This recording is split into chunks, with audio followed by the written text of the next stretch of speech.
There's no greater enigma than Rick Rubin working in record production today. His career began in hip-hop. He co-founded Def Jam Records with Russell Simmons in 1984. He produced rap's first #1 album and was widely credited for launching hip-hop as a viable commercial medium. Refusing to play it safe, Rubin jumped ship from rap to metal, leaving Def Jam to found another record label, Def American, where he signed and produced groundbreaking acts like Slayer. After his work on the hugely successful Red Hot Chili Peppers' acclaimed album Blood Sugar Sex Magic, Rubin was only 7 years into his career and already a living legend. Though he worked with legends like Mick Jagger, AC/DC, and Tom Petty in the early 1990s, it was his recordings with Johnny Cash that still stand out as his most astonishing and studied collaboration.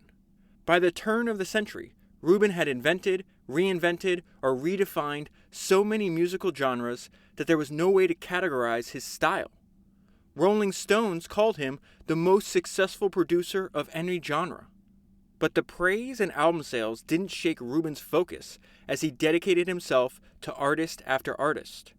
Grammy nominations and awards poured in, including winning Producer of the Year, but Rick Rubin, workaholic and recluse, found himself too busy to attend. That is an excerpt from the book I'm going to talk to you about today, which is Rick Rubin in the Studio, and is written by Jake Brown. This book wasn't even on my radar. A few weeks ago, I did a podcast on Jay-Z. It's episode number 238. And in that podcast, I talked about Jay-Z studying and working with Rick Rubin, and he said something that I thought was interesting. He's like, Rick ain't normal. He is strange by strange standards. Rick's 20 years into his career, and dude has not changed. He's got his own vibe. You got to love him for that. And so after that episode came out, a listener contacted me, and they're like, hey, you should check out Lex Fridman's podcast he just released with Rick Rubin. And I started watching it, and I absolutely loved it. And I realized as I was taking notes listening to that episode, I was like, I need to find a biography of Rick Rubin immediately. So I'm working off of Rick Rubin's biography, the one I just read from you, or read a part to you from. I took notes on Lex Fridman's podcast. I'm going to link all this below in the show notes, below the link to the book, if you want to buy the book.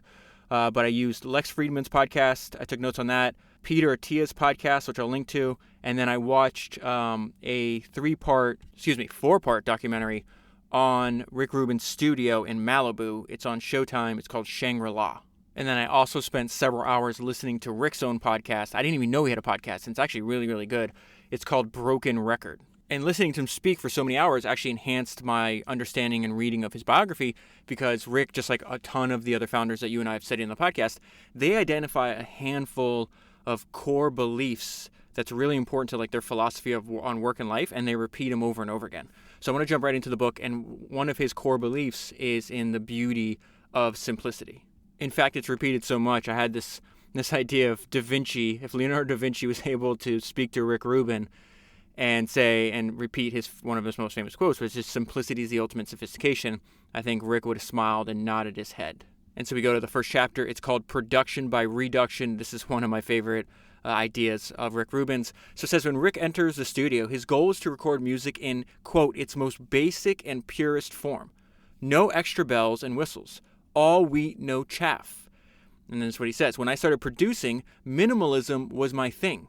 My first record actually says, instead of produced by Rick Rubin, it says reduced by Rick Rubin. And he was producing that album when he was around 18 years old. Def Jam, the company he founds, which is probably the most iconic hip-hop label of all time, was actually founded by Rick Rubin in his dorm room at NYU. So we're going to get into a lot of that early history because it's just fascinating. It's the exact equivalent of like the Silicon Valley starting your company out of your garage. He just happened to do it in the dorm room. Going back to Rick Rubin's quote, it's still a natural part of me not to have a lot of extra stuff involved that doesn't add to the production, and try to get to the essence of what the music is. You want to feel like you have a relationship with the artist when you're done listening to their record. And then Rick describes how he works. And when I read this paragraph, the thing that jumped out to me most was this is exactly like Steve Jobs and his hero Edwin Land, the founder of Polaroid, how they would talk about seeing the finished product first in their mind and then working backwards from that. Be like, okay, that's the finished state. Now I just have to go through the steps to get there. And I'm going to read a section of this famous interview. But let me read what Rick says about this here. He says, finding the potential and seeing how to realize it can be the best part. And then the actual work of having to get there is just going through the process. Once you hear it in your head, it's like being a carpenter, trying to build the thing when you already know what it is. So that's the key. You're trying to build the thing when you already know what it is. And so there's this famous meeting that happens when Steve Jobs still is in his 20s.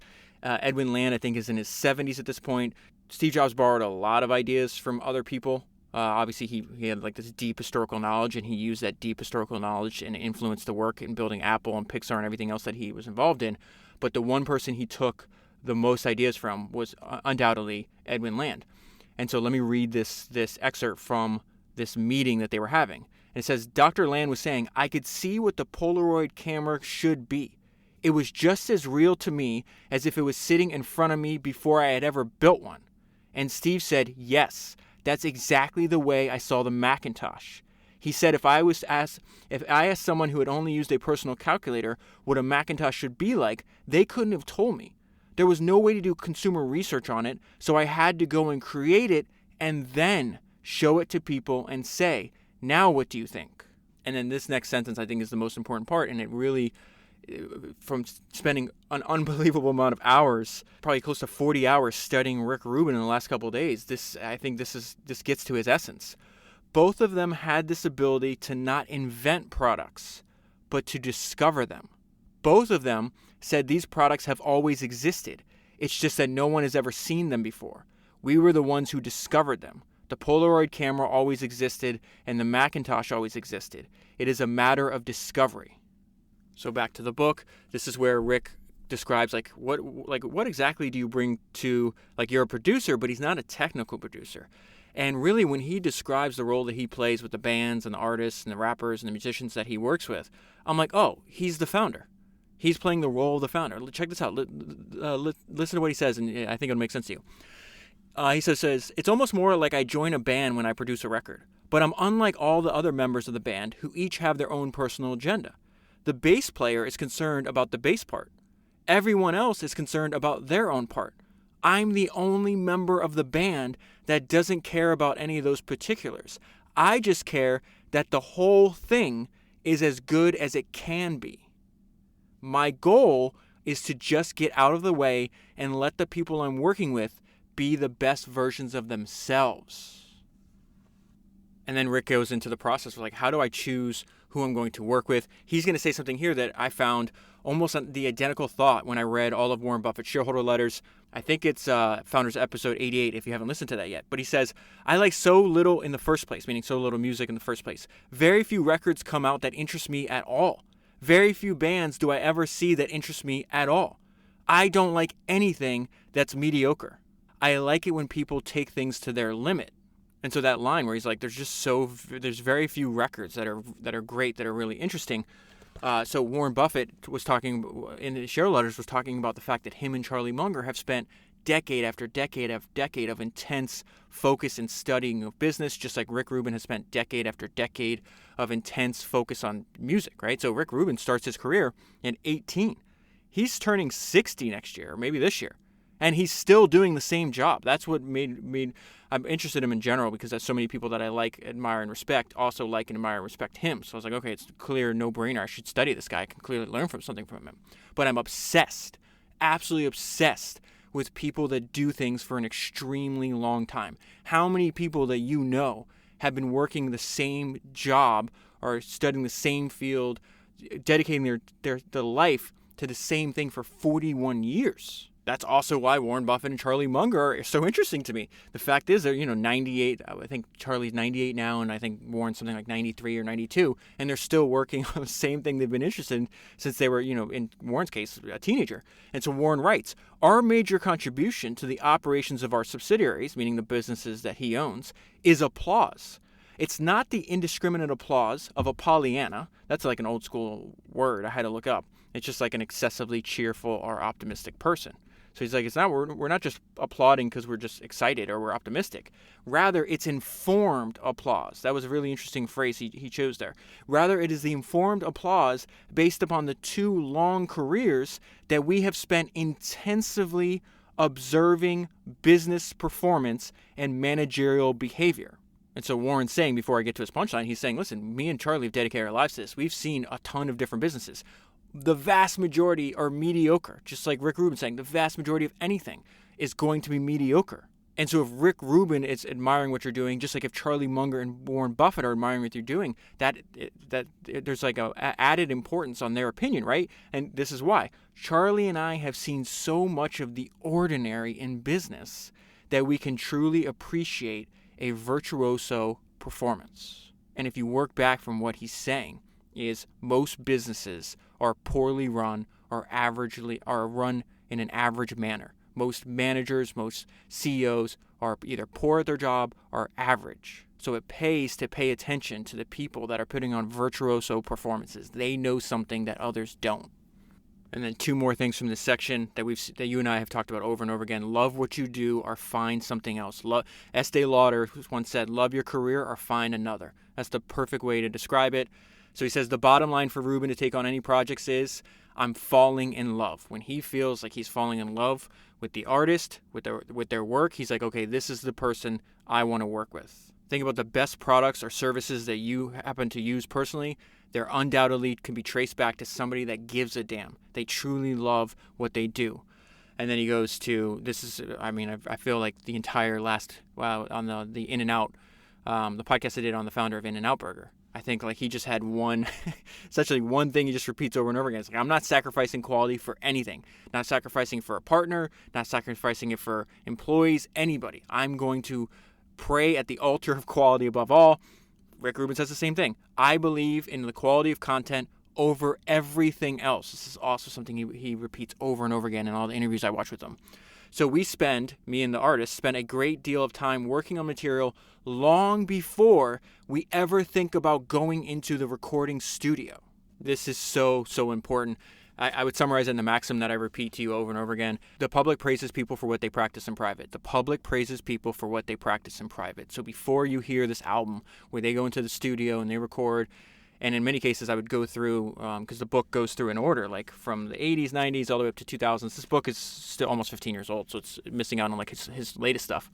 But it goes through like his approach, and every single project, like not every single one, but some of his his best or like classic projects, like what role did he play, what were his thoughts, all that stuff. It was very fascinating. So what I would do is as I would read the chapters, I'd also be listening to some of the albums. But that idea about how long, and he's like, listen, you can't predict. Sometimes it takes a few months. Sometimes we're working on the same album for multiple years. And so in that documentary Shangri-La, he's talking to LL Cool J. LL Cool J winds up being one of the first people he signs. He signs LL Cool J when LL Cool J was 16 years old. Rick Rubin was 20. So I'll get there. It's crazy how that happens too. There's a lot of ideas for us in that section. But they're talking now as older men. This documentary just came in the last few years. And he says something to LL asks, like, what increases the chances of like writing a great song? And he says, just practice. Be diligent in the process of always looking. If you need 10 songs, you might need to write 50 or 1,000 songs to find 10 good ones. It's like fishing. You can't say that you'll catch a fish today, but you show up and fish every day and your chances get better. And so that is another main theme, I think, of the philosophy of Rick Rubin, is the fact that he's obsessed with simplicity. He wants only what is essential, right? But to get to whittle down, to get to that simplicity, he will encourage you to do more. He is by far a workaholic, for sure. And so he's like, if I want to get the 10 most perfect songs, we might have to go through 50, 100, 1,000 songs. And I think that's extremely important to keep in mind how much work is required. You cannot deceive yourself about what this game requires. That's a quote from Michael Jordan. But I think about like what Steve Jobs said. He's like, listen, when you're designing a product, it's keeping 5,000 things in your brain and fitting them all together in new and different ways. And then I would combine that quote from Steve Jobs with another one of my favorite quotes of his. And he says there's a tremendous amount of craftsmanship between an idea and a finished product. And that's exactly what Rick Rubin is describing to us in this book. We spend a great deal of time working on material long before we ever think about going into a recording studio. I do the exact same thing. The reason I feel comfortable recommending founders to my friends and family and people I truly, care about, the most important people in my life, is because I know how much effort and work goes into every single episode before I sit down to talk to you. Without exception. Before every single episode, I have to read, at the very minimum, I have to read an entire book. And in Rick Rubin's case, I told you, I've probably spent 40 hours like deeply ingesting who he is as a person, how he thinks. And then you have to filter through all that to maybe get, maybe I could talk to you for an hour, maybe 2 hours. I don't even know how long it's going to last because I'm barely a few pages into this book. I haven't even got to the beginning of the copious amount of notes I took. But I really believe that with my entire soul. I think the best thing, the things that you and I most admire, they spent a great deal of time, way more time than we could ever believe, working on it before we ever get to see it. And so I just turned the page and I ran over my own point. The note I left myself on this is Rubin's advice: do more. Rubin feels the real work of making an album is in the songwriting, but that work can be drudgery. Writing is dull and unglamorous stuff. For most people, it's really pretty miserable. But if you write 30 songs, there's a better chance that the 10 on your album will be better than if you just write 10. So he's like, less is more, but you have to do more to get to less. It's the way I would describe Rick's philosophy. And then he talks about something over and over again. He's like, listen, you need to have an open mind. He's like, we know next to nothing. So the idea you can predict, like you have an idea of what a great product is, but the idea is you're going to get it right the first time. He's like, you've got to experiment. You've got to iterate. I would say this reminds me very much of, I've told you my favorite book that I've ever read for the podcast was James Dyson's autobiography. I read 2 of them. His second autobiography when he wrote as an old man is very interesting, but the one that he wrote right after having struggling for 15 years and finally Dyson is on, somewhat solid footing. But when he published that book, between then and now, his business is like probably 300 times bigger.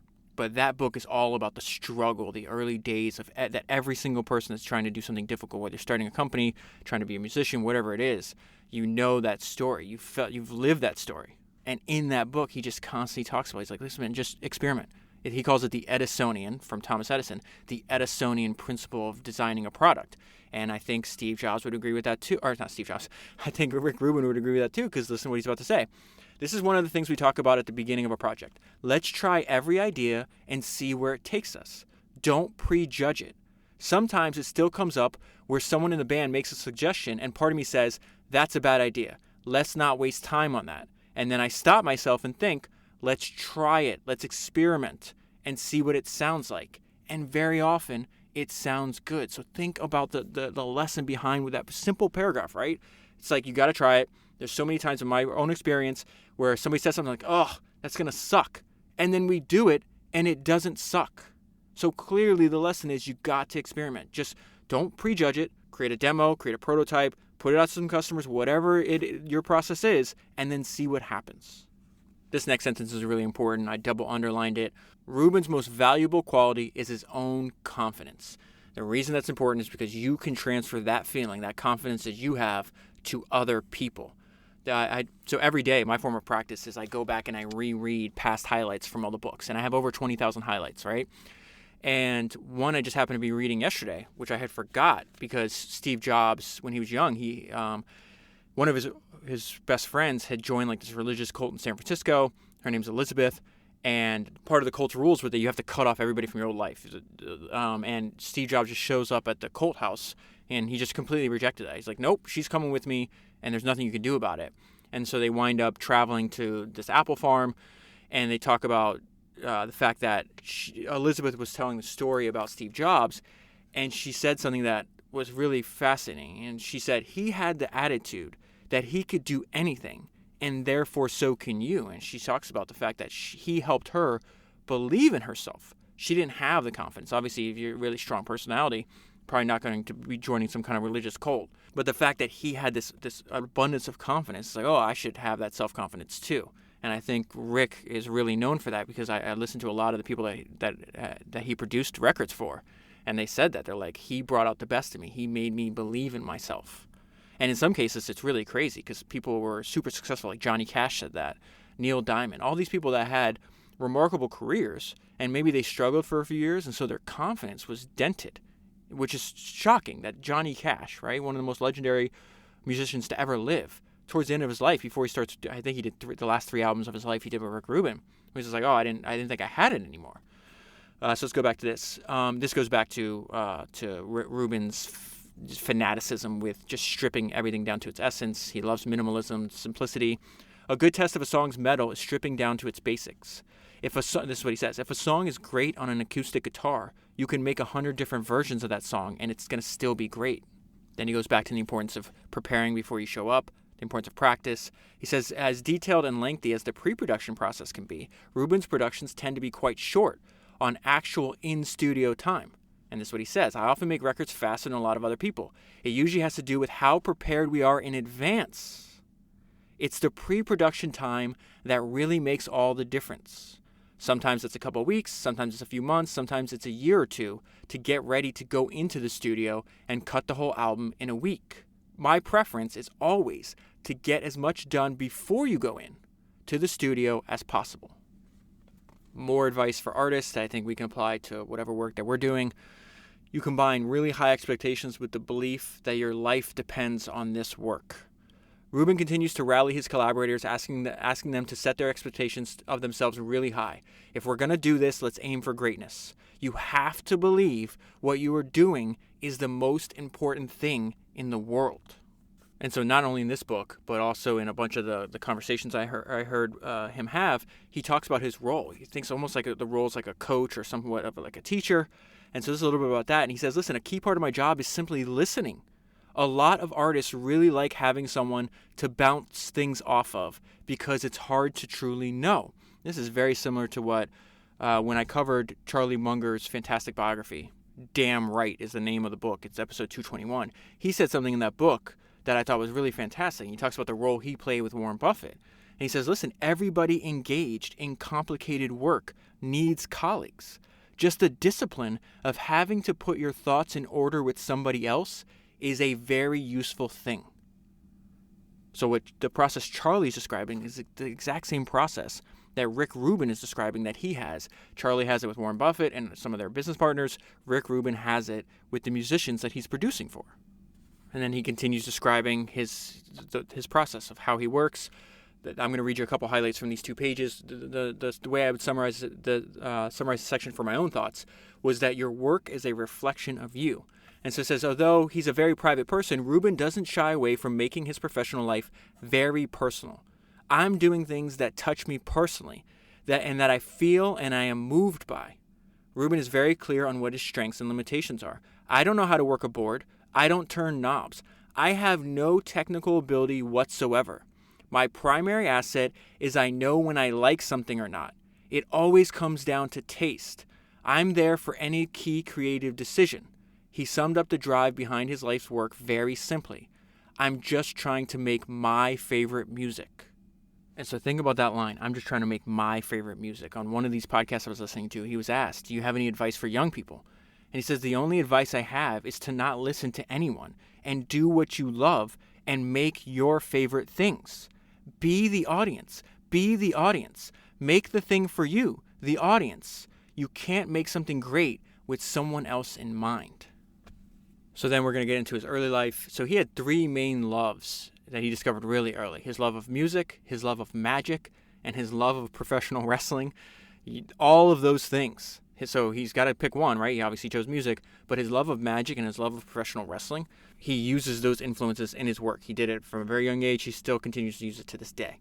And so it says, Rubin spent his formative years in the hard rock glory days of the 1970s. I loved AC/DC, he said. The group's minimalist approach would show up years later in his sonic approach to recording rock records, and even in the way he constructed hip-hop albums. And this is what he says, there's so little adornment. So going back to that main theme, simplify, like his push for minimalism, just I want the essence of the song and nothing more. In fact, he talks about something that's very interesting. Let me find my note on it real quick. And this is really one of the clearest ways he described like why he constantly simplifies. Like why I'm not a producer, I'm a reducer is the way to think of it. I'm not a producer, I'm a reducer. That's a really fascinating thought if you sit there and think about it for a while.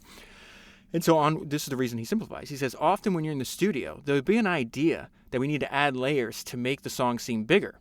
But what we discovered is sometimes the more things you add, the smaller it gets. And a lot of that is counterintuitive. You need to discover it in practice. And so back to his early life, it says, Rubin immersed himself in the world of rock and roll. He had the requisite long hair, the leather jacket, and a position as a lead guitarist in a punk band. One part of the lifestyle, though, he avoided entirely was alcohol and drugs. And on I'm pretty sure this was the Peter Attia interview. It's a few years old, if I'm not mistaken. But they talked about that for several minutes about like why so many people, including that Rick worked with, like they died of drug and alcohol overdoses. And so there is a discipline, and it seems weird because you look at the guy, maybe hear him speak, he seems kind of calm and mellow, but he has extreme levels of discipline. And part of that discipline is just avoiding things, like not trying to be brilliant, but avoiding obvious dumb things, obviously things that are not good for your life. No one thinks, hey, heroin's good for my life. Hey, an excessive cocaine habit is good for my life. Drinking all the time is good for my life. And so it says one part of that lifestyle he avoided entirely was alcohol and drugs. Rubin had a discipline and focus rare for someone his age. And he just explains it very simply, like everything else. I just didn't want to give up any of my time into that. I was deeply into something, meaning music. So his love of music kept Rubin from the need to distract or entertain himself with drugs. Before music, his deep focus was on magic. From the time I was 9 years old, I loved magic. Even though I was a little kid, I'd take the train from Long Island into Manhattan, and I'd hang out in magic shops. I still think about magic all the time. Rubin's fascination with and love for magic and music was something that delighted his endlessly supportive parents. So this is good. His mom and dad he had dreams, not dreams.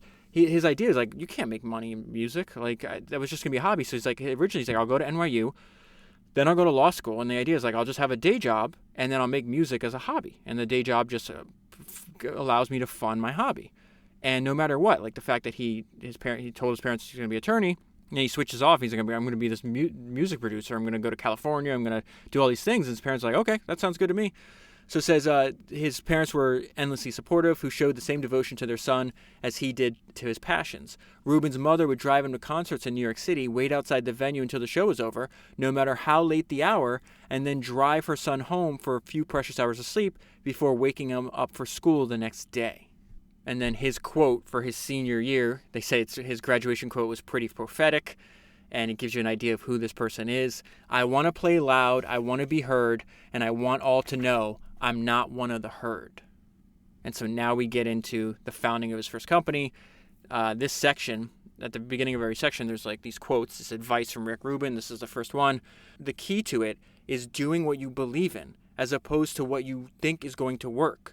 There were never any plans to make anything happen. I just did what I liked and believed in it. And luckily, it all worked out. And so the birth of him making music and him eventually founding Def Jam is because he just saw a gap in the market. It wasn't anything more complicated than that. Rubin began his career as a DJ, throwing parties in his NYU dorm room. The move from DJ to producer resulted from a dearth of good material for him to play. I didn't know anything about the record business, but I recognized that hip-hop records that were coming out that I would buy as a fan and the music that I would hear when I go to the club were two different things. What I set out to do as a fan, he repeats it, was to make records that sounded like what I liked about going to a hip-hop club. So his point is, it's like, think about the top-down nature of most industries, top-down nature of the music industry at this time. It's like, no, this is what we're making, right? Where you have, but that comes from like executives or whatever the case is, like this is what we're pushing out. Where what's taking place in these underground hip hop and metal clubs that he's going to, and this is the early 80s, that is the bottom up. Because as the DJ, you play something, you get immediate feedback from the audience. The record executives are separated from what the actual customer wants, right? It's like, no, we're pushing this down the channel. Where Rubin's like, why don't we just make records that we like, and we know we like them because when they get played at these clubs around, people go crazy. Again, that's like a simple idea that you can build a very valuable company around. I remember hearing Elon Musk give this interview one time. GM made this. There's a documentary that Elon watched, and I happened to watch it too. It's like Who Killed the Electric Car, I think it's called. And GM had like done an electric car, and they made maybe like, I don't know, like 1,000, 2,000, some weird, like some small number like that. But that electric car had like a cult following, so much that when GM closed the program, they repossessed the cars. You couldn't own them. If I'm not mistaken, they were leasing. I could be mistaken on the details, but the punchline I remember correctly. And so the people were so distraught that GM forcibly removed their cars from them that when they went to like be impounded and essentially GM destroyed the cars, they held a candlelight vigil. And so Elon said that, and I heard him in an interview one time. He goes, "When's the last time somebody held a candlelight vigil for a product?" That one simple sentence. Like, clearly there's a demand here. If I can build an electric car and make it affordable, like, people will respond. When is the last time you heard of people having a candlelight vigil for a product? So I just love, I'm completely obsessed with these just basic observations. Like, oh, that's pretty simple. I can actually build a very valuable company, a very, very valuable life just off that. And Rick's like, well, this is weird. I'm buying hip hop albums, right? And they sound one way. But when I go to the club, people are going crazy for hip hop albums that sound completely different. Why don't we just make more of those? And so he says, I just saw this void and I started making those records just because I was a fan and wanted them to exist. So this is where he starts Def Jam. He's like, all right. So he does a song. It's called It's Yours. It's one of the first things he produced. And again, because he's a fan, he knows what he likes, and he clearly knows because he's going to the clubs what other people are like. He's like, okay, I'm going to make this record. I'm going to make an album just because no one else is doing this, so I have to do it. His goal here is like, I'm just going to break even, right? I just want to cover my costs so I can keep making records. Watch what happens next. This is wild. It's just incredible. And it opens up. This is another example of like one opportunity leading to the next opportunity leads to the next opportunity. You can't skip steps. Like, you got to get that first opportunity. Then once you get to the, like, I think about it like climbing stairs or maybe climbing a mountain. Like, once you get to that next peak, you look around the corner or look over and you're like, oh, there's something else farther away. I couldn't see at the very bottom of the mountain, but now I can reach that. So it says, Rubin approached the production of the song from a fan's point of view. Rubin borrowed $5,000 from his parents to press the single, imprinting Def Jam records on it. And he says, I was planning on putting it out myself strictly for the purpose of breaking even, making back my costs. That was always my plan. As it turned out, this record was a hit. It sold 100,000 copies in the New York area. That was a very big deal. That is insane. And then he did something smart too on the sleeve. So when you're buying a physical record, right? It's literally a record.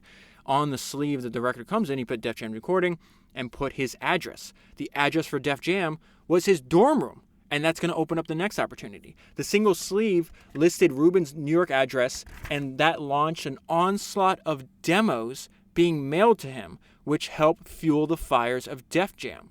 So I'm going to get to why that was so important. But first, he's realizing, hey, this business is screwy.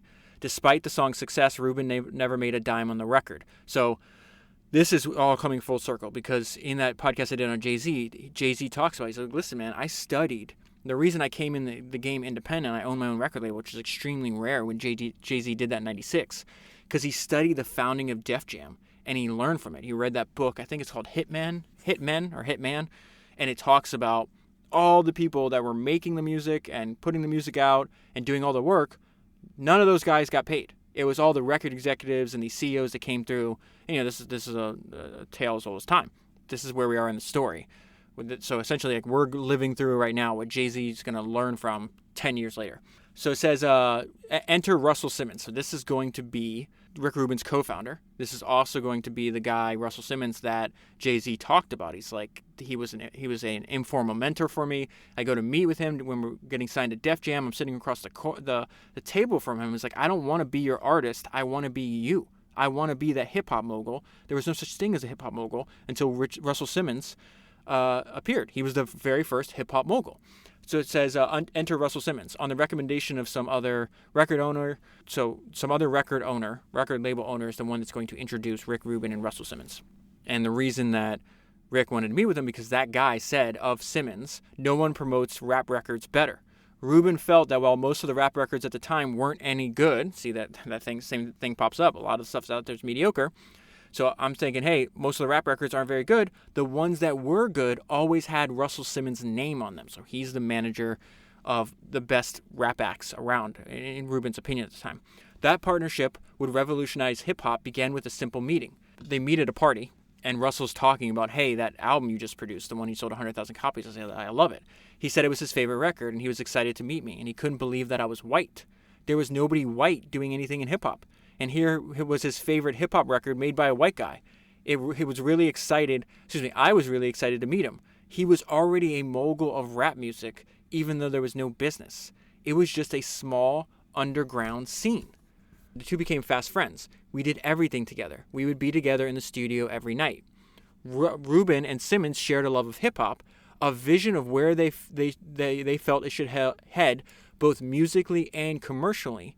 And one other thing, both had hit records under their belts, but no profit to show for it.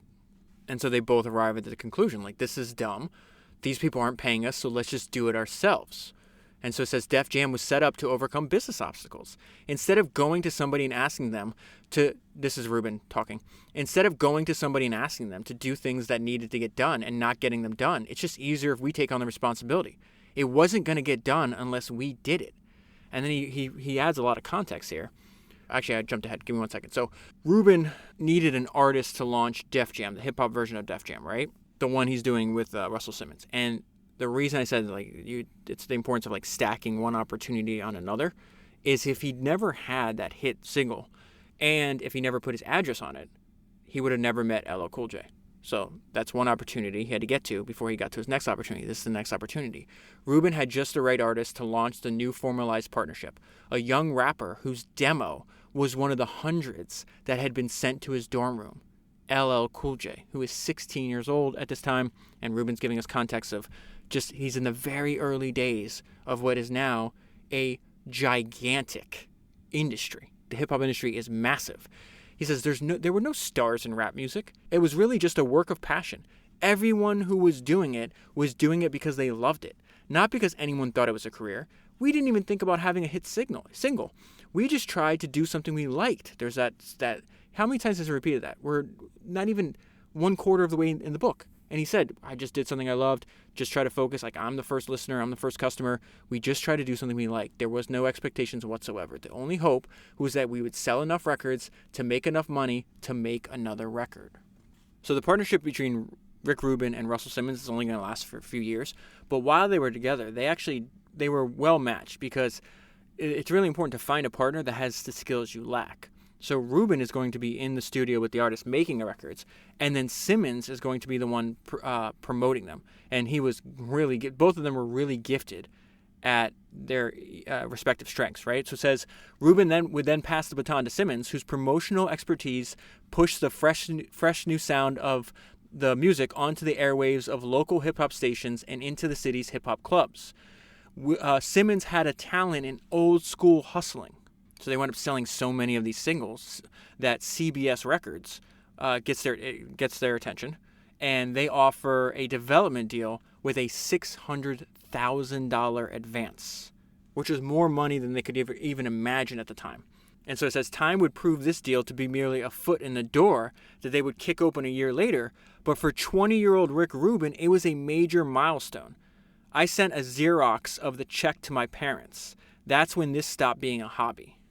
And so then Russell Simmons has a really smart marketing push. He's like, let's make a movie about the story of the early years of Def Jam, because we're just a few years into the story. That movie he winds up getting made is Crush Groove. And it was a movie, but it was really content marketing for Def Jam and their artists. You can actually find the entire Crush Groove movie is on YouTube right now. I was actually watching it last night. So it says Crush Groove was a marketing vehicle, and Rick Rubin plays Rick Rubin in the movie. It's fantastic. Crush Groove was a marketing vehicle Russell Simmons dreamed up to introduce their label and artist roster.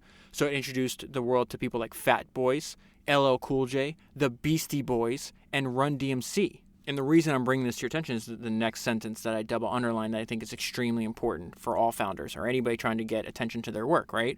Russell really cared about finding new ways to expose their music to a bigger audience. It is very creative. Go back to, and the person I think did this the best out of anybody that in recent memory to me is Michael Bloomberg. And I didn't know that before I read his autobiography. It's Founders 228. If you haven't listened to it, the main reason to listen to that podcast, other than his story, is insane. The fact that he owns that company, it's still a private company, makes billions of dollars a year right now. But Michael Bloomberg had a lot of creative ways to get his product in front of potential customers, and that skill is the foundation, what allowed his business to grow into a large, extremely profitable business. But he's so clever the way he thought about these things and what he actually put into work. Very similar to this. Like the idea is like, who's going to think, hey, I'm starting a record label. I've sold a little bit of singles. The clubs like my music. The radio likes my music. I have 4 or 5 acts signed to my record label. All of them are going to be super famous in their own day, but they're not famous yet. And it's like, hey, let's make a movie. This is 1988, maybe 80, somewhere around there, 86, like mid to late 80s. How the hell did you even figure out that idea? Like, that's remarkable. And so on the back of some of the success of their music that they had put out, they wind up finding a Warner Brothers studio agrees to fund the $3 million film budget. So it says Warner Brothers agreed to finance the $3 million film budget. The picture's green light led CBS, who they had signed their deal with, to change the terms of their original development deal. These are the people that just gave them $600,000, right? Now they changed that, like, wow, you guys are getting real popular. They changed the original development deal with Def Jam, signing Def Jam to a $2 million distribution deal in what Russell Simmons described as the greatest opportunity in the whole world. And again, this is happening in 85. So that they signed that deal in 85. So think about that. Like, within 1 year, they go from 600,000, this is amazing, can't believe this is happening, to signing for $2 million and having a major motion picture studio agree to finance $3 million of what is essentially content marketing in the form of a movie. And it winds up being a smart investment by Warner Brothers, by the way, because they spent $3 million in the movie, and the movie winds up making $11 million at the box office. One of the biggest hits that Rick Rubin's going to have in this point of his career, like a mainstream hit, Beastie Boys winds up being the first hip-hop album ever to go to number 1, which he produced. But he has the idea to do this crossover song between Run DMC and Aerosmith. And Run DMC is kind of well known at the time. Aerosmith is like orders of magnitude more famous. And this would have never happened if Rick Rubin didn't have an excessive amount of self-confidence. This is something that is talked about over and over again by the people he works with, that he believes so much that he makes you believe. Very similar to that Steve Jobs quote I just read to you earlier. And so I'm going to get into this. It says, Rubin's desire to work with Run DMC dated back to the early 80s, when Rubin, upon hearing the group's first music, had boldly commented, "This is the real shit, but I could do it better." And so that level of self-confidence, right? You need that level of self-confidence is mandatory to even approach. So he's like, yeah, not only could I do it better, I'm going to convince Aerosmith, who were, again, world famous. Maybe the last few little bit of music they put out wasn't as widely received on a commercial level as their previous work, but they're like operating in a completely different world than Rick Rubin. He's like, okay, well, I'm going to sell both Run DMC and Aerosmith on Walk This Way. So it says Rubin sold both groups on the idea, and once they were together, it was interesting. This is what he says. It was interesting because it was two very different cultures. We were all kids, but Aerosmith was already Aerosmith. They carried themselves in a different way than we did because they were real rock stars, and we were college students. It was an awe-inspiring experience for me because I grew up on Aerosmith and I loved them. I also knew how great they were. So I became fair, and then the thing about this, how crazy it is, like, I admire them, they're almost like my idols, and yet when he gets in there and running the production of this of the music, he still applies his excessive, I wouldn't say control, because that's not the right word, but it's like his high standards. So he says, so I became fairly demanding with what I asked them to play and contribute. Both sides really didn't know what to make of it. And so this is another example of something that Rubin uses for his entire career. He wants authenticity, just like other humans. Like, he wants it to be really simple. So his vision for the music, for what they're doing with Run DMC and Aerosmith, is also the vision that he applies over and over again. His vision was to capture something raw, musical, and ferocious. The music that we liked wasn't glossy and shiny, he said. It sounded rough and raw, authentic. It was raw, like a documentary. So it's like, I'm not making a movie, I'm making a documentary. That's interesting. It was raw, authentic. He used that word raw over and over again. It's not glossy and shiny. It sounded rough and raw. And then on the very next page, he continues to elaborate on that perspective. The music we were making wasn't slick. There's a homemade and handmade quality to it. So think about that, because music is a product that gets to scale, right? It's not just one person's listened to it. Millions. How many people have listened to Walk This Way over the life of that song? Tens of millions, maybe hundreds of millions of people. So I thought that idea was really fascinating. It's like it's a handmade product at scale. A handmade product at scale. So after that, he gets the biggest opportunity, the biggest breakthrough of his early career, and that's when he's going to produce Beastie Boys' album Licensed to Ill. This winds up being what he's working on. Winds up being hip-hop's first #1 album. It's the first time it's like, oh, wow, this is the very beginning of an industry that's going to grow even larger. Think about this, 10 years later, right? Jay-Z's still looking at it. That's why it's so important to, like, in my opinion, to go back and study the very beginnings of industries, right? We've done this, you and I have done this together. Beginning of Silicon Valley, not only is like the computer chip industry, the personal computer industry, the software industry. I just did a podcast on the very beginning of the aviation industry. I've done like 13 podcasts on the very beginning of the American automotive industry. There's so many things that just happen over and over again. They're all making different things. Some people are making computer chips, some making software, some people are making planes, cars. Rick Rubin's making hip-hop music. It's the same thing. You think it's too late. There's over and over again people are like, oh, it's too late. The ship has already passed. No, these things take forever. So at this point, we're in the story. 10 years later, Jay-Z's like, hey, I can't say that I thought I was going to get rich off rap. All I knew that it was clearly going to be a lot bigger than it is now before it goes away. And then think about the growth between 1996 when he said that and in present day, 25 years later. It's still growing. So he was just dead on right about that. So just want to pull out one thing from this section, and then I want to transition. I got a ton of highlights with the book, but I want to go through my notes that I have actually written on all these talks that he gave, because I think I'm going to forget to do that, and there's a lot of valuable things. So maybe I'll just give you like a stream of consciousness of Rick Rubin's ideas, and then we'll jump back into the book. So this is Rubin talking about, and the reason I wanted to read the notes is because this is something that he talks about over and over again. It's like it's only done when it can't be any better. But once something's done, just like give it the time to be what it needs to be, but then move on. Like you shouldn't. He's got a really interesting way to not have regrets, which I think is very powerful for us, because having regrets is so detrimental it's so common in humanity and also so detrimental to us. So it says Rubin maintained total autonomy over mixing. So they made the record over mixing the record, and it was in no rush. He says, listen, I would love for it to be done, but the reality of the creative process is it takes however long it takes to be great. Very similar kind of echoes with these fights that Walt Disney would have with his brother. His brother was his partner. His brother's running the money. Walt Disney's obviously making the products. And he says, I'll tell you what it costs when it's done. We're innovating. So I don't know why these things pop to my mind when I read these certain sentences. That always draws back to something else you and I have talked about. But that's what I thought of there. It's like, listen, I would love it for it to be done. I clearly don't want to be spending more time and money than it needs to, but it's not perfect yet. It's not what I'm not happy with it. And he was right to do that because he held on to it till he was ready, right?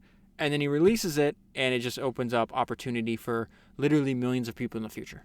That's how crazy. Like, that's how you and I know, like, if you have founder mentality, like, the world's not static. We can push it. We can bend it. We can actually influence the external world. It's crazy. And to just think, like, at this point, he's mixing and he's recording this album in a recording studio that used to be a old Chinese restaurant. And it was like this biggest dumpy place because they don't have a lot of money. And you're just able, even without the best equipment, the best resources, he's able to make something truly, truly great. I find that personally extremely inspiring. And then before I jump to my notes, I just want to read one sentence to you that I double underlined. And I just said, listen, we're still so early in all these things, in the internet, in podcasts, in just a million different, in technology in general. So it says, rap music as recorded work was just 8 years old. Okay, so I'm just going to run through a couple, give you a stream of Rick Rubin consciousness so you can download. These are, I don't even know if these ideas are really related. I just thought they were so interesting that when I heard them, I pressed pause and kept rewinding till I wrote it down. That's how I take notes on podcasts and documentaries and stuff like that until, okay, I need to remember. Basically, I'm reading you I need to remember this. I don't want this to disappear. I want to have record of it so I can go and reference it in the future, and maybe it gives me an idea. Maybe it doesn't give me an idea today. Maybe it gives me an idea, 10 years from now, 5 years from now, whatever it is. So he has this idea he calls the ruthless edit. Again, his whole thing is you got to do more to get to less, right? Less is better, but you got to do more to get there. So he says, listen, you made 25 songs. You need 10. Do not pick 10. Ask yourself, what are the 5 that I absolutely cannot live without? And then before you add anything else, ask, what could I add to these 5 that I cannot live without that would make it better and not worse? So that is the idea of ruthless edit. I love that idea. This might be my favorite thing he said. Because I have this like negative internal monologue that I think is absent from Rubin. And I think if I learn how to adapt like his mindset more than my own mindset, I'll have more enjoyable experience for the rest of my life, right? So he says, do you have an engine of constant dissatisfaction? Like, do you have this constant self-criticism that, oh, I could have done better, which is very common that I've heard a lot of people have. But his answer was really surprising. He says, no, I'm pleased with the work that we did. I'm excited to keep working. It's fun. I don't know what else I'd do with myself. I like making things. It's fun. I feel like, oh, this is so good. This is so good. I feel like it's my reason to be on the planet. So I just keep doing it. And he elaborates, like, how do you arrive at this where you just don't have regrets? If it could be better, I would have kept working on it. If it could be better, it's not done. I have done everything I can to make it the best it can be. I can't do more than that. So there's nothing to be critical of. And this is his framework for his music, this mental model that I think I'm going to remember and take with me. My work is almost like a diary entry. Everything we make is a reflection in a moment of time. It could be a day, it could be a year. It is a reflection in a moment in time. So it's like, I can't go back. His point is like, I can't go back and listen to stuff I did 25 years ago. Like, oh, I'd do it differently now because I did it to the best of my ability as that version of Rick Rubin. It is a diary entry. It's not perfection. I like that idea. I think that's actually really, really helpful. And he also says something really, really smart. He just nails regret. It's just a fantastic explanation of why it's something you have to, you don't want this in your older life, or when you're older rather. And so they're talking about this song that he did with Johnny Cash before Johnny Cash died, and it's called Hurt. And it is a cover of the guy from Nine Inch Nails, Trent Reznor, wrote this song when he's 20. Okay, so he writes a song when he's 20. It's all about regret and pain and all this other stuff. And so Rick Rubin is going to say, hey, coming out of Trent Reznor at 20 is one thing. Coming out of Johnny Cash when you're 70 years old, you're at the end of your life, it has a completely different meaning. And so the note of myself is Rick Rubin just nails regret. I'm just going to read it to you. When you're 20 years old and talking about regret, it's heartbreaking. But it's heartbreaking in a different way because you have your whole life to figure it out. When you're looking back over your life at the end of your life with regret, it's brutal. It's brutal. And I love that he repeated that, the way he ended it. It's brutal. It's brutal. He said it twice. It's the thing we have to avoid at all costs, because at that point, there's nothing you can do about it. Here's another random idea for you. The first thing that Rick asks when he's working with somebody else is, what's the first thing that got you into music? So an understanding of why are you doing what you're doing. It's so important. We talk about that all the time, not only for us to know why we're doing what we're doing, but then to explain that to your customers. Customers resonate. They want to know why you're doing what you're doing. Another great line, this one comes from the documentary. He says, these things that we don't understand and cannot explain happen regularly. And the note I left on that, so that was his line. And then I wrote founder mentality. Normal people think the world is static, something they live within. Founders know we can poke it, that we can bend it to our will. And so these things that we don't understand and we cannot explain, they happen regularly. Another great line. Negativity is the enemy of creativity. Then he talks about how magical music is, why he thinks magic is magic, and pro wrestling. They all combine, they all understand the same thing. And he says they allow you to understand principles of how there is the surface reality, where I think most people spend their time. That's what he's saying. And then there's this whole other bigger story going on behind it. So you watch a magic trick, you see it happen, you can't believe, and he's like, that's what most people are like, oh, I can't believe that. That's what they're focused on. Rick is always focused on like what's the actual story happening behind it. Same thing when we listen to an album. He knows I had to do that song 1,000 times. Wrestling, people, they don't understand, or they do now, I guess. But especially like when he was growing up in like the 70s, 80s, obsessed with professional wrestling. Like it's it's almost like theater, like live theater. Like you're engaged in what's happening in the ring. I'm interested in like what's the story? How did they wrote out the storyboards? Who are the characters? What roles are they playing? What are the psychological effects they're doing? And so that idea, there's always this whole other big story going on behind it. Then he talks about the importance of ignorance, of being naive before you try something. This has popped up over and over again in the history of entrepreneurship. There's so many examples, like the founder saying, hey, if I knew what I didn't know, I would have never started. If I knew how hard this was going to be, how long it was actually going to take, I wouldn't have ever started. So he says the amateur mind possesses a valuable lack of knowledge about rules.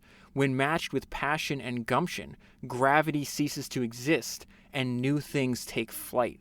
That's just fantastic language. When matched with passion and gumption, gravity ceases to exist and new things take flight. So then he talks about using what he learned from professional wrestling in the early days of his career as marketing. There's a video they played in the documentary that's happening in 1985 when he's trying to go out and promote the Beastie Boys album. And he's like he's getting an interview on the streets of New York with the Beastie Boys and a reporter. And he's like super hype. And you hear that and he's like, people don't realize, like, I was just copying the bad guy wrestler character that I grew up on. He goes, that was performance art as a way of marketing. And so he's yelling, he's talking to the reporter, and it's not like in a rude, I mean, not really like I didn't take it as like a mean way, but he's like, oh, I'm obviously talking over your head. This interview is over. Because he's like, the Beastie Boys is the most important thing to ever happen to music. You know, if you ever watch professional wrestling, this like, they're over the top. Like, this is the best thing ever happened. Like, this is the most important thing. It's completely provocative, I guess is the point. And then the follow-up question to this was interesting. They're like, well, he was asked, like, using over-the-top professional wrestling marketing efforts, did it matter to you that a lot of people didn't understand what you were doing? So people thought, oh, man, this guy's a jerk. Maybe this guy's crazy. He's yelling, saying he really believes the Beastie Boys is the best thing that ever happened to music. You know, how could you say that? There's the Beatles. There's all these other people that existed before that. And so he's like, did it matter to you that a lot of people didn't understand? And he had a one-word answer that was perfect. Never. Let's go back to this unbelievable self-belief he had. They interview his college roommate. And he said, Rick was the most confident 19-year-old I ever met. Even if he didn't know, he said and acted like he knew.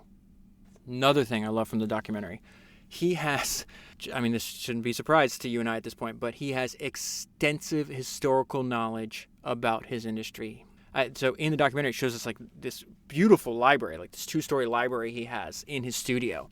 And it contains all kinds of things, like artifacts. Not only is it like he's got a lot of old books in there, music, movies. He's essentially using the world as a classroom, I guess is the way to think about this. Use the world as a classroom and then apply all the ideas you're using to your work. And he actually has a copy of the very first record that ever mentions the word hip-hop, the industry that he is partially credited with founding. And he went down and tracked the record. The first time that the word hip-hop ever appeared in recorded music was in 1968, almost 20 years before the founding of Def Jam. And what I was interested in about that is in the documentary, so we already go into, like, you clearly see, he'll constantly ask his artists to go back. Like, he's working with Linkin Park at the time, and he's like, hey, go back and listen to all these records. And it's records that were made like 30 or 40 years before. And what was interesting is how some people didn't. So he's meeting in 2018 with this rapper called Lil Yachty. And he's a young kid, so I'm not, like, at the point, I think he's like 22 or something like that when he's recording this, so when he's doing the documentary. So no shade to him, but he blew up real fast in hip-hop and has since disappeared.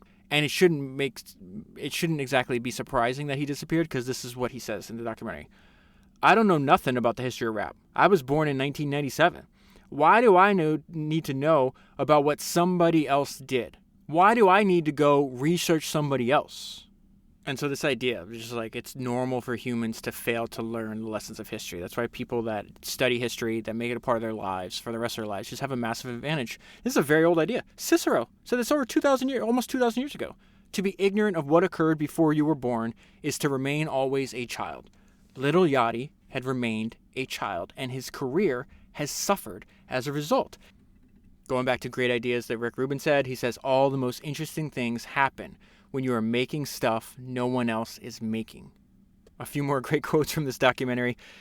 This says, somebody describing Rick Rubin, which I love this line. He's living in 4 different centuries at once. Another great description of him, kind of this reality distortion field. I don't think that he's backed in reality at all, which is probably one of the reasons he's so successful. And then 2 more lines from the documentary, which I think is just the perfect mentality to have. My reason, this is Rick talking, my reason to exist is to be of service. And the note I wrote myself is that's for Rick and it's for all products. And then the last thing, mainly I'm a researcher. I'm always looking for a better way to do everything. And I never accept whatever the accepted version of something is as, oh, that's how it's supposed to be. It is an endless search. So let's go back to the early days. Still his early career. He hasn't left Def Jam. He hasn't left New York to go to California. Start like the second part of his career. And so Chuck D, which is the main, I guess, rapper in Public Enemy, and he's like, okay, I got to sign this guy. I got to work with him. And this is really just the value of persistence. Feeling that Chuck D was the next greatest artist, Rubin had to convince Chuck D of all that. This is Rubin describing that. He considered himself a grown man with a family and a regular job. I put his phone number on a Post-it note on my phone, and I would call it every day and just keep bugging him, saying, we really have to make a record. It's time to make a record. It took 6 months until Chuck D said, maybe. And think about the alternate reality, because Public Enemy becomes one of the most influential hip-hop groups of all time. Even if they don't sell more than other people, they're hugely influenced to all the artists that come after them. And the idea is like, no, Chuck didn't even think it was possible. He's like, there's no such thing as a career in rap. And then not only that, it's for like young kids. I'm old. I got a family. I got a normal job. And if it wasn't for Rick Rubin's persistence, there's a very real possibility that Public Enemy never existed. And again, I think that's another example of like him transferring his confidence, the abundance of confidence that he has on other people. Like that's just extremely valuable for people to do that.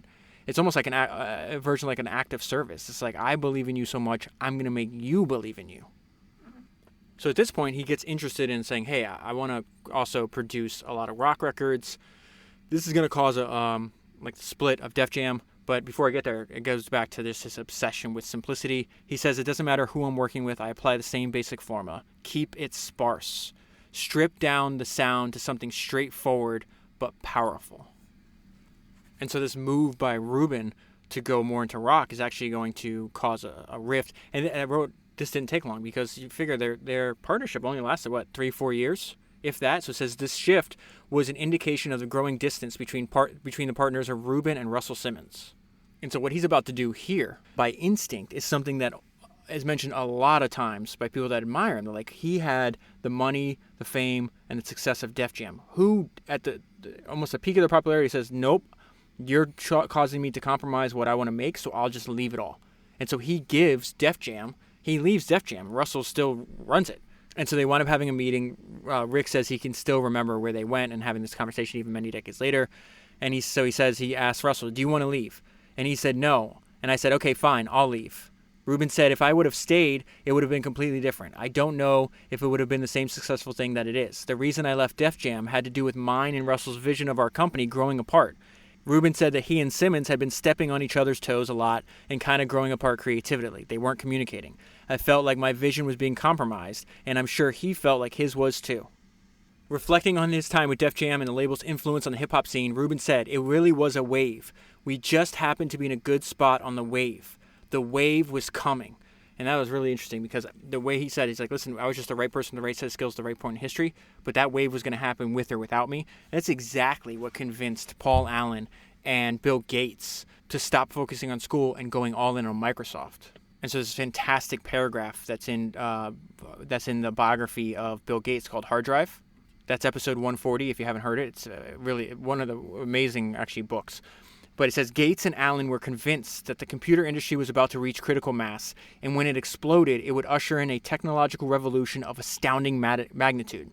They were on the threshold of one of those moments when history held its breath and jumped, as it had done with the development of the car and the airplane. And this is the punchline, this is the most important part. They could either lead the revolution or be swept along by it. So one of the most successful albums that Rick ever produced was the Red Hot Chili Peppers' Blood, Sugar, Sex Magic. I just got a couple highlights from this chapter that I think are just applicable to all kinds of great work in all kinds of fields. So the first thing is the importance of differentiating your product. So it says, they declared that the Red Hot Chili Peppers have never been part of any movement or any collective thing or any existing category. We just tried to create our own categories. Another line from this, it says, it's not about being, this is Rick talking about when he was working on this album, it's not about being fancy, it's about serving the song. It's not about being fancy, for our purposes, it's about serving the customer. And then this is the band describing what it's like working with Rick on this album. His participation was incredibly nonchalant. He just comes by and chills out, sometimes horizontally. He's got a pen and paper and is somewhere between a nap and a meditation. So that line's kind of funny. It's like some comes by sometimes horizontally. So you'll see this in documentary. I saw this in an ad Samsung did for Jay-Z's album like a decade ago, where Jay-Z invites the producers that worked on his album. It was like Pharrell, Timberland, Rick Rubin. They're all in the studio in New York City, and they're playing the album, and Rick just lays down on the couch and kind of closes his eyes and taps his feet. So it's something he's been doing for a long time. They said he has an incredible head for arrangement. And again, part of that, at this point, he's 20 years into his career, no, maybe 15 years into his career. How much music has he listened to? How much music has he studied? He has this encyclopedic knowledge, historical knowledge of his industry. And I think it's really important for two reasons. One, no one can, once you establish a space of knowledge, no one can take it from you. And two, it's going to constantly inform. That historical knowledge of studying the great work that came before you is going to constantly inform all the work that you do for the rest of your career. And then this is Rick Rubin describing why he refuses to chase fads or trends. This was fantastic. He says the newest sounds have a tendency to sound old when the next new sound comes along. But a grand piano sounded great 50 years ago and will sound great 50 years from now. I try to make records that have a timeless quality. And so one of the things that he did that he helped Red Hot Chili Peppers was their bassist is probably the most famous bassist in the world, was this guy named Flea. But what Rick is about to say here is I really think it goes back to he was talking about at the beginning of the book, the role he plays. Is like, listen, every band player, every person on the team, is focused on their role. I'm the only one that's not concerned about your role, but how your role affects the whole. So it says Rubin described the evolution that occurred. Up until that time, Flea's bass playing was a particular style. He was famous for it. He was considered one of the best bass players in the world because of his style. But when we started working together, that bass playing that made him one of the best didn't necessarily serve the songs in the best way. This reminded me of when I read that gigantic 600-page biography of Michael Jordan. And Michael was a fantastic individual basketball player, but he couldn't get past the Detroit Pistons in the playoffs, and he failed year after year. It wasn't until he learned how to be the best teammate, play as a team, not just an individual person, that they actually were able to get to the next level. That same process is very similar to what Rick is describing us here. He's like, listen, he's well known. At that time, they thought Michael Jordan was the best basketball player in the league, but he hadn't won a championship because the best players don't win, the best teams do. But when we started working together, that bass playing that made him one of the best didn't necessarily serve the songs in the best way. It was more about the bass being great. It was more about Jordan being great. And the song is more important than the bass. And the team is more important than the player. So that's me obviously trying to tie that all together. Starting with that record, Flea changed the way he played. And so he says, this is what Flea said about that. He goes, I consciously avoided anything busy or fancy. I avoided saying, hey, I'm Flea, the bitchin' bass player. And then he goes, I tried to get small enough to get inside the song as opposed to stepping out. The focus is not on me. So one thing I really admire about studying Rick Rubin was that he doesn't rest on his laurels. He's always looking for the next challenge, right? You could just say, hey, I'm going to produce the same rap records over and over again. I already had some hit rock and metal albums. Let me just do that. He's like, no, I need another challenge. I need to keep, and challenge is how you keep growing and adding more skills, right? So in 1994, he's like, I'm going to work with Johnny Cash. And the way he decided to do this is fascinating.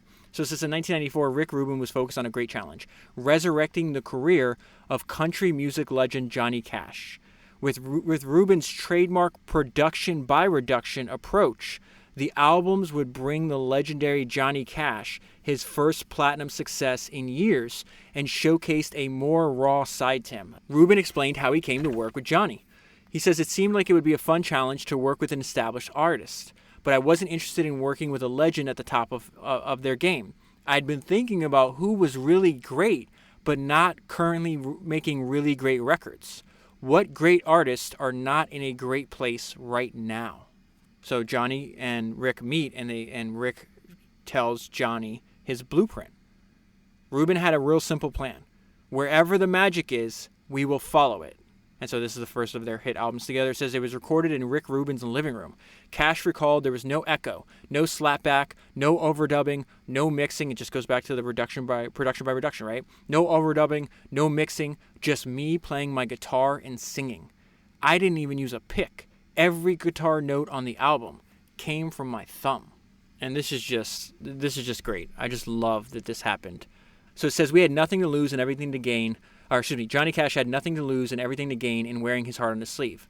I know I'm 62 years old and I've been around twice, and now it looks like I might have a third shot at a new audience. Rick Rubin helped him find that new audience. So MTV winds up putting Johnny Cash's video for the first song, and it becomes really popular to an age group that probably didn't even know who Johnny Cash existed, or much less all the hits that he had, 20, 30, 40 years earlier. And the album won a Grammy. And then this is the crazy part, what I mentioned earlier, how Rick can just imbibe, like he could take the confidence that he has. And again, I think it's like you can clearly transfer your emotions, both good and bad, to the people around you, right? But this idea where you have a legend, somebody that had already got to the top of their profession and still having doubts about their ability. Rick made me have faith in myself again. He made me believe in myself and my music, which I thought was gone forever. He's working with a different band. I just want to pull out one sentence here because I thought it was fantastic. And he's describing, this guy named Williams is describing what it was like working with Rick. He says, Williams described being put through a recording regimen wherein Rick Rubin made us record every track about 50 times each to obtain the good dynamics. That is a main theme that we should take away from Rick Rubin. Less is more, but to get there, you have to do more. He uses that same idea over and over again. I moved ahead to another project. This guy Donovan that's in this band says, what you hear is 14 songs, but there's 86 songs that you haven't heard. Once the project began, I started writing daily. I wrote 100 songs over a period of a year and a half. So again, the public praises people for what they practice in private. They are praising these 14 songs. They didn't see the 86 others that I had to do and never use just to get to the right 14. And then there's just some great stories in the book, like he decides, hey, I'm going to get together Tom Petty. So there's a fantastic picture in the studio of Tom Petty, Rick Rubin, and Johnny Cash. And so this is the album I think that song is on, Hurt. They play it on the Lex Fridman podcast. I thought it was fantastic. Just to watch Rick listen to it was really interesting to me.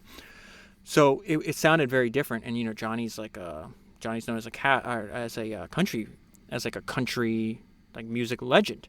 And yet, because his sound had evolved, he wasn't getting the attention or the support of his industry. And so this just made me laugh out loud. So it says, the music got major airplay on college radio and alternative rock stations upon its release, but no love from traditional country radio. But the rest of America loved the album. Ironically, the album won a Grammy Award for Best Country Album. Celebrating the achievement in the fuck the system fashion, Rick Rubin ran a full-page ad in Billboard featuring the classic photo of Johnny Cash, middle finger aimed at the camera, with a caption that read, American Recordings and Johnny Cash would like to acknowledge the Nashville music establishment and country radio for your support. And so Rick Rubin talks about the importance of selecting the people that you work with. You have to make sure you like them. You have to make sure you admire them. There's no point in working with somebody that you don't like, admire, or trust. And as a result, it's not just, this is just business. No, it's not true. This is extremely personal. What we're doing is extremely personal. And so there's this band called System of a Down, and one of the artists in System of a Down talks about what's it like working with Rick Rubin. He gives you his whole self. And so it says production with Rick doesn't mean you're going to sit in the studio. It might mean you go to a record store, or you go to a beach, or you go for a drive. You bond as people first, and then you put these songs. And Rick's like the song doctor. If you play something for him, it's like going in for a checkup. He's like, here, take a couple of these vitamins and see how you feel. And the songs always feel better after his suggestions. And so you do. He's just so easy to be around. That's why people keep going back to him. And so one of the groups that kept coming back to Rick Rubin were the Red Hot Chili Peppers. And so they're doing the album Californication at this point in the book. And one of the guitarists had left the group, and then he came back, but he wasn't playing as much. So this is going to remind me, a few weeks ago, I think it was maybe episode 240, biography of Mozart that I did. There's something that happens in that book that I don't think I'll ever forget. And it's the importance of not really trying to find the most efficient way. Sometimes just exposing yourself to hours after hours of hard work, that's going to build up skill sets that other people that have not gone through all that time lack. And so he's coming back. I don't know how to pronounce his name, so I'm going to call him F. F felt somewhat rusty. I hadn't spent too much time playing guitar over the last few years, so my hands were weak. They didn't really get extremely strong until we almost finished recording. So that had an effect on my style of guitar playing during the recording. I was playing guitar constantly. I would go home and play for 5 hours after a 10-hour recording session. But the main takeaway there was the fact that his music, what he's saying is like, the music got better the stronger my hands got. The only way to get your hands strong is to actually put in the hours, right? And so that's exactly what happened to Mozart. There's this some kind of instrument called like the viola or something like that. And if I remember correctly, it needs like extreme right hand strength. And so a lot of Mozart's competitors that practiced less than Mozart couldn't actually make the instrument perform to its best of its ability because they lacked the hand strength, because they didn't practice.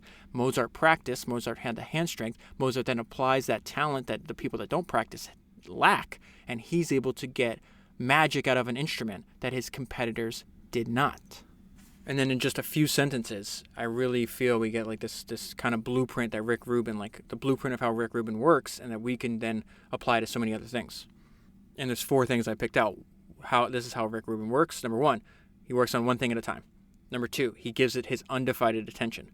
Number 3, he only works with A players. His job is not to motivate you. A players motivate themselves. And number 3, he tries to get his thinking as clear as possible. We found that for us, we need a producer to be devoted to us for a few months. That's what Rick does. We've got his undivided attention. He doesn't do any disciplining. We do it ourselves. I love making music and I love writing music, and nobody needs to push me to do that. He's not the kind of person that gets distracted or comes to the rehearsal studio with something else on his mind or carrying his personal life into the studio. He is very focused. He's got a clear head about everything going on. So again, work on one thing at a time, undivided attention, only work with A players, and get your thinking as clear as possible. One of my favorite and funniest lines, it comes from David Ogilvy, talks about, hey, all great companies, all great institutions, they're run by a single formidable individual, and he has a better grasp of language than I do, but he says, search all the parks in your city. You'll find no statues of committees. Johnny Cash is talking about why some of the last albums he ever did were so great. The common theme I see in these albums is they were not made by committee. They were made by Rick Rubin and I. The guitarist from the Red Hot Chili Peppers, that guy F I just told you about, together F and Rick Rubin explored another genre of music to find inspiration. Me and Rick would work together every day, and me and Rick would get together every day, and he's got these CDs of hits from the 60s. So right now, at this point in the book, where we are in time, is they are using ideas from work done 40 years before they are meeting. That's another one of Rick's standard MOs. He's constantly saying, hey, I know we're working in 1995. I know we're working in 2005. Go check out what was done in the 50s. Go check out what these guys were doing in the 70s. Go check out this other thing. And so we're going to see Rick Rubin use 2 parts of his philosophy here. Again, persistence and then production by reduction. And so at this point, he's going to do the exact same thing. He's like, hey, who else was really good at one point, is really capable of doing great work, but hasn't shown that they can still do great work. So he goes and tries to work with Neil Diamond, and he just does it relentlessly. Rubin was eager to work with Diamond and unabashedly described his pursuit of the artist as stalking. At first, Diamond found Rubin's enthusiasm a little scary. I didn't know what to make of it. So eventually his persistence pays off. They start working together. And it says, once they began working together, Rubin insisted Diamond track all of the album songs playing acoustic guitar while he sang. That's exactly what he said. He's like, listen, a person with just strumming a guitar and singing sounded good 50 years ago, just like a piano sounded good 50 years ago. And if it sounds good 50 years ago, it'll sound, if it survived that long, that idea, that format survived that long, it is more likely to survive 50 years into the future. So he's like, all the other crap that your producers had you do with the bells and whistles, we're getting rid of all that stuff. It's not necessary. And so it says the singer hadn't recorded like that since the 1960s, and he was reluctant to try it. Diamond would later concede that Rick was right. Rubin wanted to bring back the Neil Diamond who made those old records great, with a stripped-down sound. And then the way Neil Diamond describes Rick, I'm only including this because it made me laugh, says, despite his appearance, which can be really intimidating, Rick is a big, lovable bear of a man. The only problem I had was with his habit of hugging. At first, I was taken aback. After a while, I got to like it. He's like Father Earth taking you into his bosom. I don't know why that made me laugh. That's funny.